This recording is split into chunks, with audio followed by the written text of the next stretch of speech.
नमस्कार दोस्तों। YouTube पे अब आप देख रहे होंगे तो हर वीडियो एसएससी सीजीएल का पैटर्न बदल चुका है। एसएससी सीजीएल के पैटर्न में बहुत सारे चेंजेस आ चुके हैं। तो मैंने आपसे कमिट किया था कि मैं एक बहुत अच्छा वीडियो आपके लिए लेकर आऊंगा जिसमें सारी इंफॉर्मेशन बहुत प्रॉपर तरीके से मैं आपको दूंगा। तो ये वीडियो आप एंड तक देखिए, हर छोटी से छोटी चीज, हर बारीक चीज आप समझ जाएंगे कि इस बार एसएससी सीजीएल में क्या क्या चेंजेस हुए हैं। एक आपको शॉर्ट में बता देता हूं मैं आपको क्या क्या बताने वाला हूं। सबसे खास जो मेंस का पैटर्न है उसमें क्या बदलाव किए गए हैं, इसके बाद वैकेंसीज कितनी है, इंपॉर्टेंट डेट्स, ये तो कॉमन है, सभी को पता है।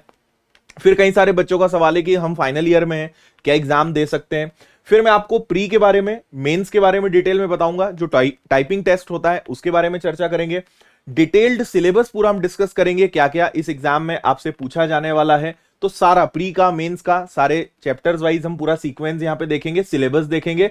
और एट द एंड जो सबसे ज्यादा इंपॉर्टेंट है, दो चीजें इंपॉर्टेंट है। एक तो मिनिमम क्वालिफाइंग मार्क्स, जिसको स्टूडेंट कुछ और ही समझ रहे हैं। अगर आप भी सोच रहे हो कि बस इतना ले आएंगे और पास हो जाएंगे, तो ये आपकी बहुत बड़ी गलतफहमी है। इसके बारे में मैं आपको समझाऊंगा। And very very most important कि जब आप फॉर्म फिल करेंगे, क्योंकि लास्ट ईयर बहुत सारे बच्चों का फॉर्म रिजेक्ट हो गया था सिर्फ एक गलती से, कि उन्होंने फोटोग्राफ के साथ गड़बड़ कर दिया, फोटोग्राफ को सीरियस नहीं लिया। इस बार एसएससी ने पूरा प्रॉपर बताया है कि आपका फोटोग्राफ कितना साइज का होना चाहिए, क्या रिजोल्यूशन में होना चाहिए। हर बार बताते हैं लेकिन बच्चे ध्यान नहीं देते। तो हर छोटी से छोटी चीज मैं आपको बताऊंगा और ये वीडियो आपके लिए बहुत काम का होने वाला है। क्योंकि वीडियोस तो आपने बहुत सारे देखे होंगे लेकिन सब चीजें एक जगह मिल जाए ये थोड़ा सा मुश्किल है, और कंफ्यूजन भी ना हो ये भी सबसे ज्यादा जरूरी है आपके लिए। तो इन सारी समस्याओं को दूर करते हैं, एंड तक देखिए। फिर भी अगर कोई डाउट रह जाए तो कमेंट करके मुझे जरूर बताइएगा। तो आइए करते हैं शुरुआत। इसको मैं आपको थोड़ा सा समझाता हूं, कुछ कॉमन चीजें बता देता हूं जो आप सबको जरूर पता होना चाहिए। द वेरी फर्स्ट थिंग कि इसका प्रीलिम्स कब होना है तो प्रीलिम्स दिसंबर में होना है। एक सबसे बड़ी चीज जिसकी यहां पे बहुत ज्यादा जरूरत थी कि जो टीयर 2 होना है ये कब होगा, ये बताना बहुत ज्यादा जरूरी था एसएससी के लिए, क्योंकि पैटर्न में आपने चेंजेस कर दिए। लेकिन प्री के बाद कितना समय मिलेगा ये हमें आज पता होना चाहिए। तब बच्चा क्या करेगा कि वो प्री और मेंस की तैयारी अभी से साथ में करे या अभी केवल प्रीलिम्स पे ध्यान दे। तो शायद एसएससी आने वाले टाइम में इसको बता दे, या नहीं तो ये चीज थोड़ी सी हमारे लिए अभी फिलहाल मुश्किल हो सकती है। लेकिन क्या करना है इस स्थिति में वो भी मैं आपको बताऊंगा। तो आप समझ लीजिए लास्ट डेट इसकी 8 अक्टूबर है और दिसंबर में इसका प्रीलिम्स होना है। मेंस के बारे में फिलहाल कोई जानकारी नहीं है। सबसे ज्यादा इंपॉर्टेंट जो आप सभी जानते हैं वो है 20,000 वैकेंसीज। ऐसा बहुत समय बाद हो रहा है कि एसएससी इतनी ज्यादा संख्या में वैकेंसीज निकाल रहा है। अदरवाइज 8,000, 10,000, 12,000 होती थी और लगातार कम होती जा रही थी। इस बार डबल, आप समझ लीजिए, जितनी एसएससी की वैकेंसीज होती थी सीजीएल में उससे डबल वैकेंसीज निकली है। तो इनकम टैक्स में जाना हो, एक्साइज में जाना हो, सीबीआई, नार्कोटिक्स मंत्रालय, सचिवालय, सब जगह जाने के आपके चांसेस जो हैं वो दुगने हैं। लेकिन आप कितने सीरियस आज इस चीज को ले रहे हो, इस बात पे सारी चीजें डिपेंड करेंगी। आगे बढ़ते हैं। देखिए, इसके लिए सिंपल ग्रेजुएशन होना चाहिए। मैं जनरल पोस्ट की बात कर रहा हूं। आपको पता है बहुत प्रकार की पोस्ट होती हैं। So I am talking about only general, जिसके लिए कोई स्पेसिफिक डिग्री या क्वालिफिकेशन नहीं चाहिए होता है। अगर आपका सिंपल ग्रेजुएशन कंप्लीट हो गया है या चल रहा है, किसी भी सब्जेक्ट से आपने कराओ, कितने भी परसेंटेज हो, कोई फर्क नहीं पड़ता है। आपका ग्रेजुएशन जो लास्ट डेट है एसएससी की, तब तक आपका कंप्लीट हो जाना चाहिए। फॉर्म भरने की जो लास्ट डेट है, अगर तब तक आपका ग्रेजुएशन कंप्लीट हो जाता है, रिजल्ट आ जाता है, तो आप इसका फॉर्म भर सकते हैं। और अगर इस डेट तक यानी 8 अक्टूबर तक आपका रिजल्ट नहीं आता है या आपका ग्रेजुएशन कंप्लीट नहीं होता है, तो फिर आप इसका फॉर्म नहीं भर सकते हैं। बाकी सब लोग जिनका ग्रेजुएशन कंप्लीट है वो इसका फॉर्म भर सकते हैं। एज और बाकी सारी चीजें मैंने पुराने वीडियो में बता दी थी, क्योंकि सारी वैकेंसीज के हिसाब से इसका एज और रिलैक्सेशन होता है। तो आपको मेरा डिटेल्ड वीडियो देखना पड़ेगा, नोटिफिकेशन वाला, उसमें मैंने सारी जानकारी दी हुई है। अब आते हैं सबसे मुद्दे की बात पर। देखिए, सबसे पहले पहले क्या होता था उसकी बात हम नहीं करते हैं, हम बात करते हैं कि अब क्या हो रहा है। सबसे पहले आपका प्रीलिम्स होगा जो क्वालिफाइंग रहेगा। मतलब आप इसमें कितने भी नंबर ले आओ, उससे आपकी मेरिट लिस्ट पे, फाइनल सिलेक्शन पर कोई फर्क नहीं पड़ेगा। लेकिन एसएससी ने एक जारी करा है कि भाई 30%, 25%, 20% मिनिमम क्वालिफाइंग मार्क्स है। मेरी नजर में सब बेकार है, क्योंकि उससे ज्यादा ही कट ऑफ जाएगा। तो आप अगर ये सोच रहे हो, जो मैंने आपको थोड़ी देर पहले दिखाया था, मैं दोबारा आपको दिखा देता हूं। अगर आप ये सोच रहे हो कि बस हमें प्रीलिम्स निकालने के लिए या मेंस निकालने के लिए इतने परसेंटेज लाना है, तो ये बहुत बड़ी गलत फहमी है। ये मिनिमम है। इससे कम नंबर नहीं होने चाहिए, लेकिन इससे ज्यादा, क्योंकि कट ऑफ तो इससे ज्यादा जाएगा, कट ऑफ तो 70% 80% तक जा सकता है। तो ये कोई काम का नहीं है, सेंसलेस है मेरे हिसाब से इतना परसेंटेज, क्योंकि कट ऑफ इससे ज्यादा ही जाएगा। तो आप इस चीज को इग्नोर करिए कि मिनिमम क्वालिफाइंग मार्क्स इतने हैं, क्योंकि आपको हर सब्जेक्ट में अच्छे नंबर लाने पड़ेंगे, क्योंकि लाखों 10 लाख 15 लाख लोग परीक्षा देंगे। तो आप अंदाजा लगाइए कि ये कोई मायने नहीं रखता, इतना तो कोई भी ले आएगा 1-2 महीने पढ़ के। तो इस चीज को इग्नोर करिए, मार्क्स अच्छे लाने पड़ेंगे, लेकिन हाँ आप बहुत अच्छे मार्क्स भी ले आते हो, 90% भी ले आते हो, तो उससे कोई फर्क नहीं पड़ेगा, लेकिन एक ठीक ठाक आपका आना चाहिए, ताकि मान लीजिए 20,000 वैकेंसीज हैं, तो उसमें से अब एसएससी के ऊपर है कि 15 गुना या 20 गुना या 10 गुना कितने लोगों को चुनता है। तो लेट्स से कि 1 लाख 1.5 लाख या 2 लाख या 3 लाख लोगों को वो मेंस के लिए बुलाते हैं, तो उसके क्राइटेरिया में आने के लिए कट ऑफ क्या जा सकता है, ये भी बाद में डिसाइड होगा। लेकिन आपको एक बात बता दूं कि प्रीलिम्स में कोई चेंजेस नहीं है, ना सिलेबस में, ना टॉपिक्स में, ना पैटर्न में, सारी चीजें वही हैं। तो आप अगर एसएससी की तैयारी पहले से कर रहे हो तो प्रीलिम्स के लिए कोई चेंजेस नहीं है, जैसा आप पहले पढ़ रहे थे एज इट इज मस्त तरीके से पढ़िए, कोई दिक्कत कोई घबराने वाली बात यहां पर नहीं है। लेकिन सबसे इंपॉर्टेंट बात जो मैं आपको यहां पे बताने वाला हूं वो आप थोड़ा ध्यान दीजिएगा, और वो है आपका, 1 मिनट आपको मैं दिखाता हूं, थोड़ा मैं वापस पीछे जाना पड़ेगा। यहां पर सबसे ज्यादा जरूरी चीज है वो है मेंस, जो पूरा बदल गया है, पहले जैसा कुछ नहीं था। पहले केवल आपका मैथ्स आता था और इंग्लिश आता था, मैथ्स और इंग्लिश पे ज्यादा वहां पे इंपॉर्टेंस था, लेकिन अब सारे सब्जेक्ट का इंपॉर्टेंस यहां पे बढ़ा दिया गया है, सारे सब्जेक्ट से रिलेटेड आपको पढ़ना पड़ेगा, प्रीलिम्स में भी और मेंस में भी, है ना। आपको प्रीलिम्स के बारे में पता ही है, प्रीलिम्स में आपका एक तो रीजनिंग आएगा, उसके बाद आपका जनरल अवेयरनेस आएगा, मैथ्स यानी क्वांटिटेटिव एप्टीट्यूड आएगा, इंग्लिश और कॉम्प्रिहेंशन आएगा, सबके 25 क्वेश्चन यानी 100 क्वेश्चंस, 200 मार्क्स और 1 घंटे का आपके पास पेपर रहेगा। नेगेटिव मार्किंग रहेगी यहां पर 0.50 की, ऑब्जेक्टिव टाइप पेपर रहेगा ऑनलाइन, और ये क्वालिफाइंग रहेगा। जब आप इसको निकाल लोगे उसके बाद आपको टीयर 2 यानी मेंस के लिए बुलाया जाएगा। अब मैंने यहाँ पे एक चार्ट बनाया है जो आपके लिए काफी हेल्पफुल रहेगा, इससे थोड़ा समझते हैं कि मेंस में किस तरीके से पैटर्न रहेगा।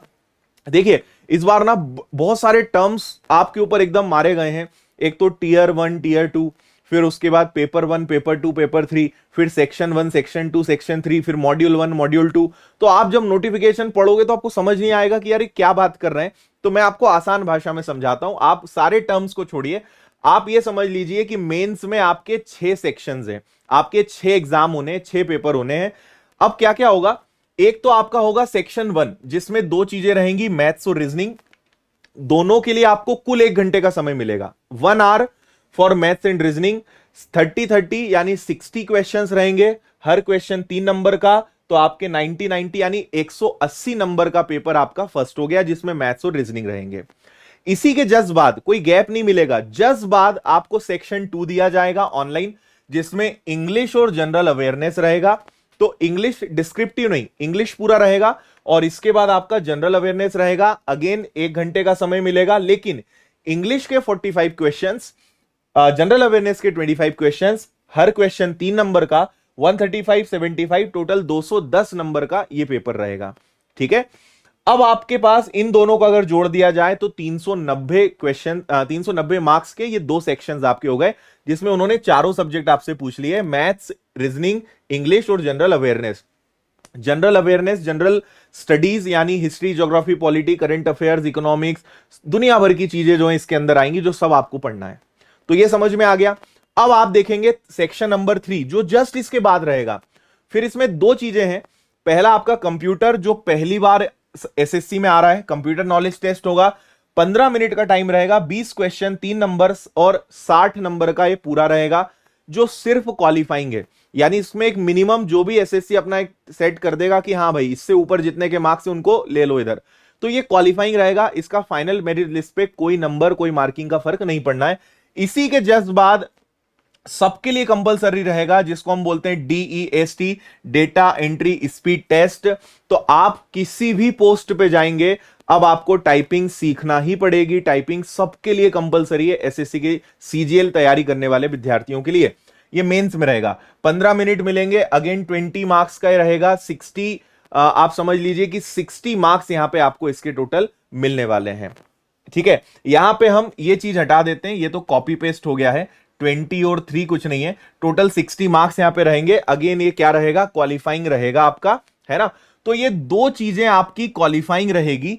पहला आपका कंप्यूटर हो जाएगा, दूसरा डेटा एंट्री स्पीड टेस्ट हो जाएगा जो 15 मिनट का रहेगा, और ये क्वालिफाइंग रहेंगे। मतलब आपके मेंस पर इन दोनों का, फाइनल मेरिट लिस्ट पर इन दोनों का कोई प्रभाव नहीं पड़ेगा। ये सारा एक ही दिन में होगा, 1 घंटे प्लस 1 घंटे 2 घंटे ये हो गए, और आधा घंटा ये, तो टोटल 2.5 घंटे आपका मेंस का पेपर चलेगा, जिसमें ये 6 चीजों का सामना आपको करना पड़ेगा। उम्मीद है आपको यहां तक सारी बातें समझ में आ गई होंगी।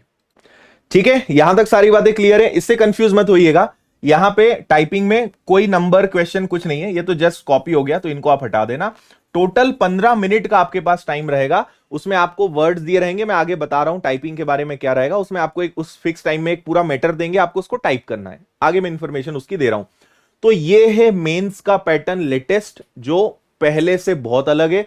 पहले मेंस में आपको कुछ नहीं था, मैथ्स और इंग्लिश पढ़ना होता था, अब आपको सब कुछ पढ़ना पड़ेगा, यानी जनरल अवेयरनेस, रीजनिंग, सब आपको पढ़ना है। कंप्यूटर एक नया जुड़ गया, टाइपिंग टेस्ट सबके लिए कंपलसरी हो गया। तो ये चीजें यहां पर हैं, समझ गए होंगे, कोई दिक्कत परेशानी नहीं है।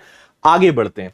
अब आप देखिए टाइपिंग टेस्ट को थोड़ा सा और समझ लीजिए। 15 मिनट में आपको 2000 की वर्ड्स यानी की डिप्रेशन, 2000 की डिप्रेशन को आसान भाषा में कहें तो 2000 कीज, 2000 बटने आपकी दबना चाहिए।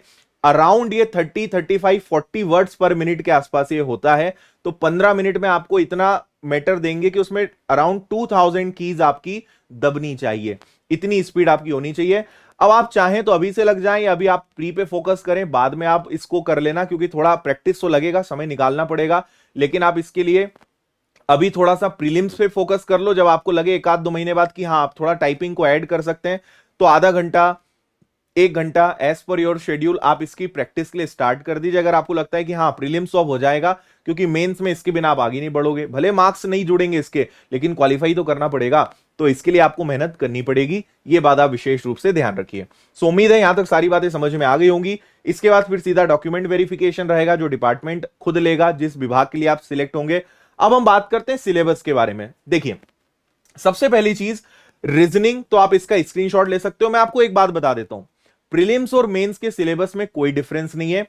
कुछ ऐसे टॉपिक्स हैं जैसे मैथ्स में स्टैटिस्टिक्स और प्रोबेबिलिटी, जो पहले एसएससी नहीं पूछता था, अब पूछेगा, लेकिन मेंस में, प्रीलिम्स में नहीं पूछेगा। तो आपको अभी सांख्यिकी, प्रायिकता, क्रमचय, संचय नहीं पढ़ना है, ये मेंस के लिए पढ़ना है, वो हम आपको पढ़ा देंगे। उसके लिए आप अभी बिल्कुल चिंता मत करो, कोई दम नहीं इन चैप्टर्स में, बहुत अच्छे से सीख सकते हैं।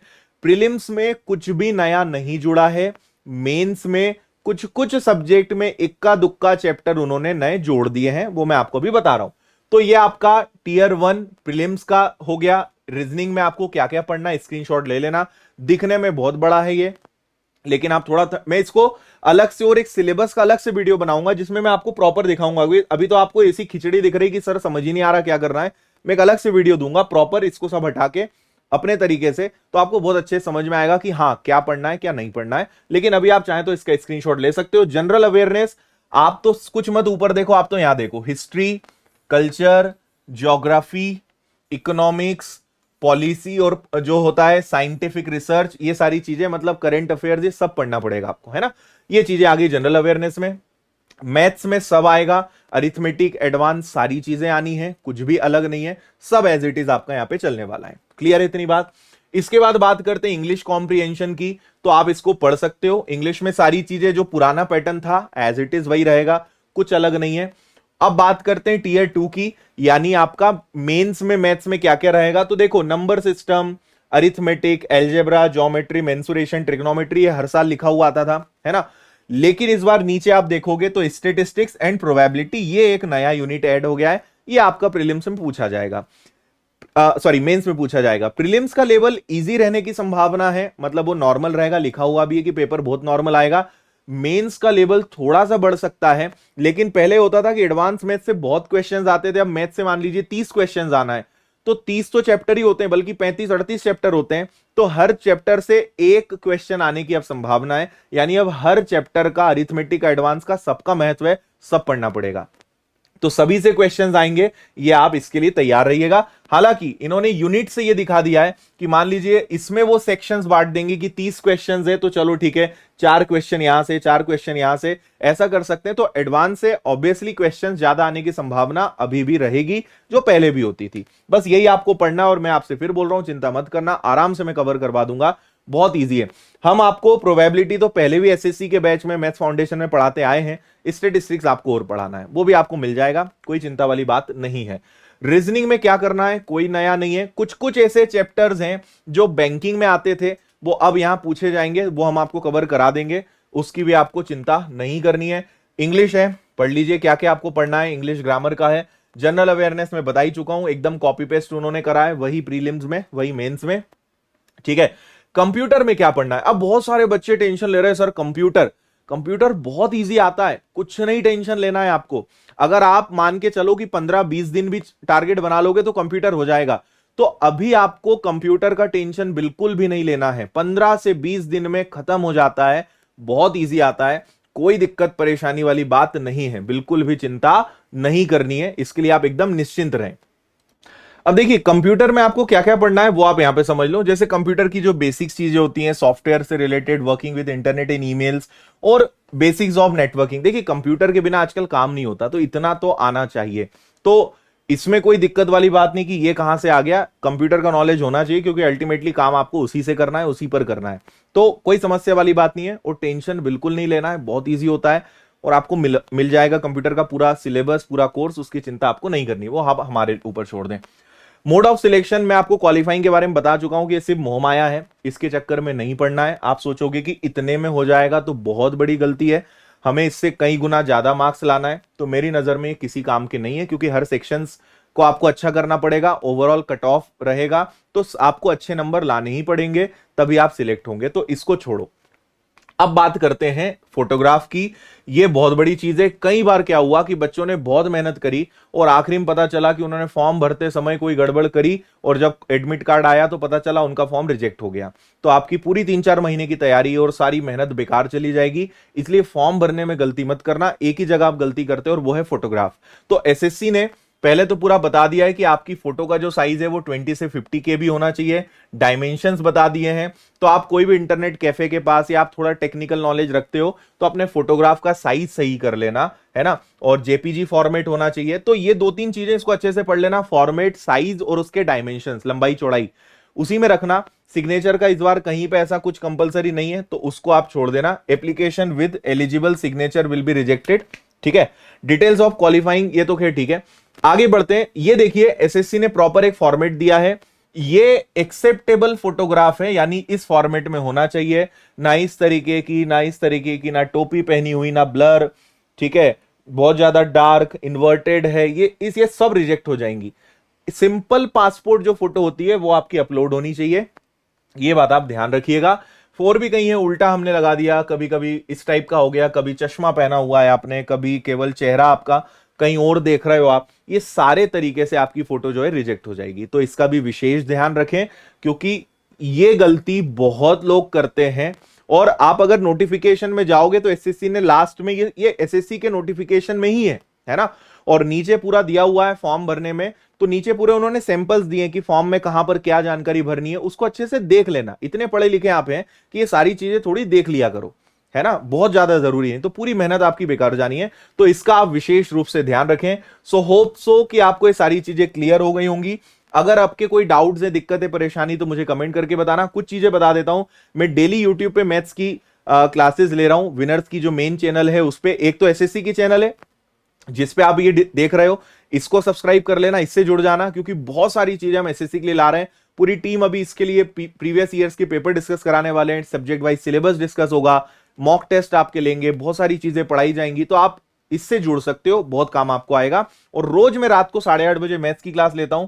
जैसे आज मैं एवरेज पढ़ाने वाला हूं, फिर कल एज पढ़ाऊंगा, फिर सर्ड्स एंड डाइसेस, हर शनिवार को एक टेस्ट लेता हूं, हर रविवार को एक मैराथन क्लास होती है। इस बार नंबर सिस्टम की मैराथन क्लास इसी चैनल पे 3 घंटे की। तो आपको बहुत चीजें मिलेंगी। आप विनर्स की सभी चैनल को सब्सक्राइब कर लो, सब पे कुछ ना कुछ, टोटल 6 चैनल्स हैं, सब पे आप जुड़ जाओ, काम आएगा। अब अगर आप चाहते हो कि एसएससी की बहुत अच्छी तैयारी करनी है, प्री प्लस मेंस लेवल की, और सारे लेटेस्ट पैटर्न के हिसाब से, सिलेबस के हिसाब से, तो मात्र 1499 में आपको एसएससी सीजीएल का कंप्लीट कोर्स मिल रहा है, 1 साल की वैलिडिटी के साथ। पूरे video lectures, practice material, study material, notes, सारी सुविधाएं आपको मिलेंगी विनर्स की ऐप पर। तो आप इसके लिए जा सकते हैं, विनर्स की ऐप डाउनलोड कर सकते हो, है ना। क्या करना है, प्ले स्टोर पे जाओ, the winners institute app download करो, या पेड कोर्सेज में आपको कोर्सेज मिल जाएगा। अगर आपको प्रीवियस पेपर्स डाउनलोड करने हैं फ्री ऑफ कॉस्ट, तो ये प्रीवियस पेपर सेक्शन है, यहां से आप एसएससी सीजीएल के पेपर्स फ्री में डाउनलोड कर सकते हो, जो पिछले साल के आए हुए उनकी पीडीएफ यहां डाल दी हमने।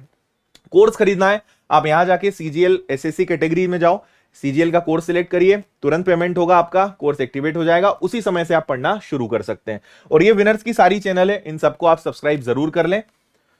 अगर आपने मेरी मैथ्स की बुक नहीं ली है अरिथमेटिक की, तो ये आप ले लें, एडवांस मैथ्स की बुक बहुत जल्दी आ रही है, बहुत ही शानदार क्यूआर कोड्स के साथ, शॉर्टकट और लॉजिकल तरीके से, कोई लॉन्ग मेथड नहीं, बहुत शानदार तरीके से किताब हमने लॉन्च करी है, अपडेटेड पैटर्न पर बेस्ड है। अमेजॉन, फ्लिपकार्ट से आप बुलवा सकते हो, सर्च कर सकते हो आप, maths book by Aditya sir मिल जाएगी, घर बैठे आप शानदार मेरी मैथ्स की किताब आप ले सकते हैं।